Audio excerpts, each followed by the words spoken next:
Bonjour, Éric de Gueuzer, horticulteur à Vis-en-Artois, sur la route Arras-Cambrai, dans le Pas-de-Calais.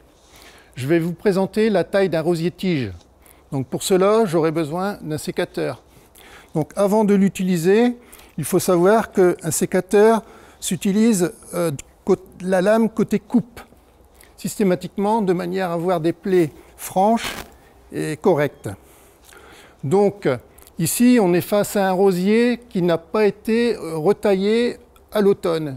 On peut apercevoir donc les fruits qui sont restés en décoration sur ce rosier. Donc les fruits qui sont là, on a la possibilité de les supprimer en automne ou alors les laisser en décoration durant tout l'hiver. Au niveau de la taille du rosier, on va pratiquer ainsi. On doit compter 3 yeux. Toutes les branches doivent être taillées au 3e œil. Donc, je vais vous montrer. 1, 2, 3. Et là, je coupe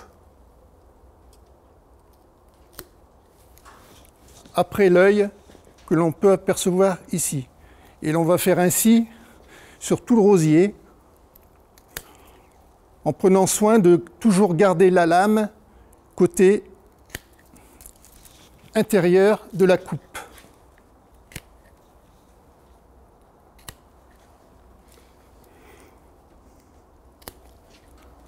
Il faut savoir que à chaque fois que vous taillez après un œil, c'est cet œil qui va se développer en priorité et qui va vous donner le sens de la branche au niveau de son développement.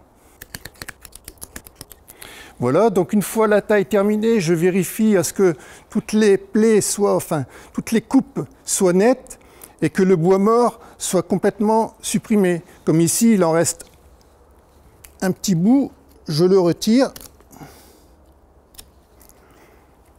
Ici, le tuteur, je vais le couper un tout petit peu. Voilà. Donc là, apparemment, toutes les coupes sont nettes et précises.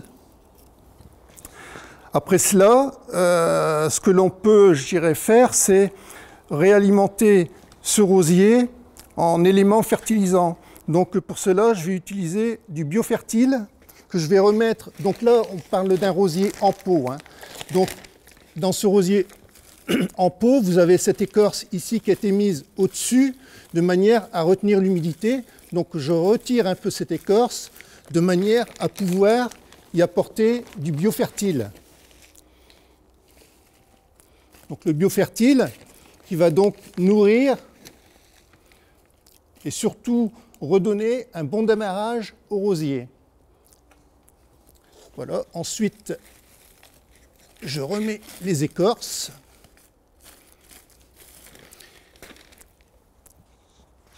Et voilà, le travail est terminé. Maintenant, il va falloir attendre la mi-juin pour commencer à voir, je dirais, les premières fleurs au niveau du rosier.